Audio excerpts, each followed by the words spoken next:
And आज चाहिँ म तपाईँलाई एउटा न्यू सङ सुनाउँछु। हजुरहरूलाई चाहिँ आफ्नो मनबाट भन्नु होला त्यो सङ राम्रो लाग्छ कि लाग्दैन। ल स्टार्ट गरौँ है।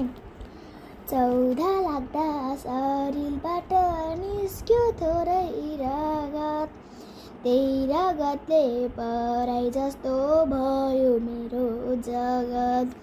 सँगै सुत्ने हजुरमाले वचन सागिदिनु भयो, जन्म दिने बामाले पानी बार्नु भयो। आफ्नै घरमा छु तर पर छु, आफ्नै घरमा छु तर पर छु।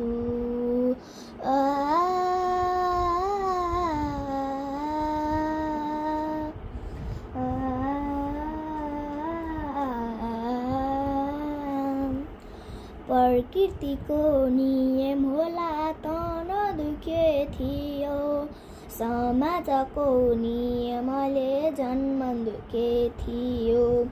प्रकृति र समाजको नियम मानिरहे, केटाकेटी जस्तै थिए केटी मात्र भए।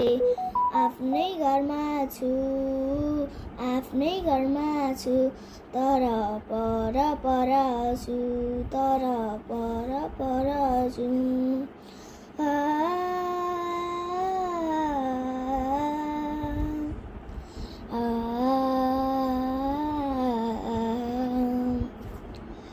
आफ्नै हातले सरस्वतीको मूर्ति कुदेकी थी। शिक्षाले नै वंश जीवन बुझेकी नै थिए।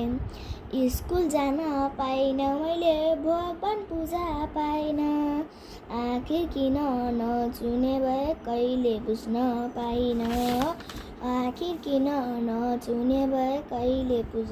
पाइन।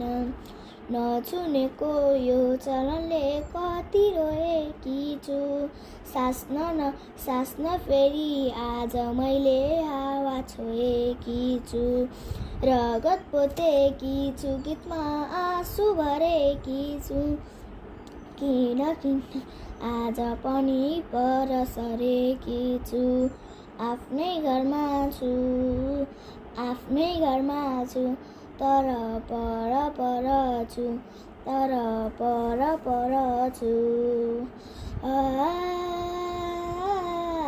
Thank you for watching. Like and subscribe. Bye bye.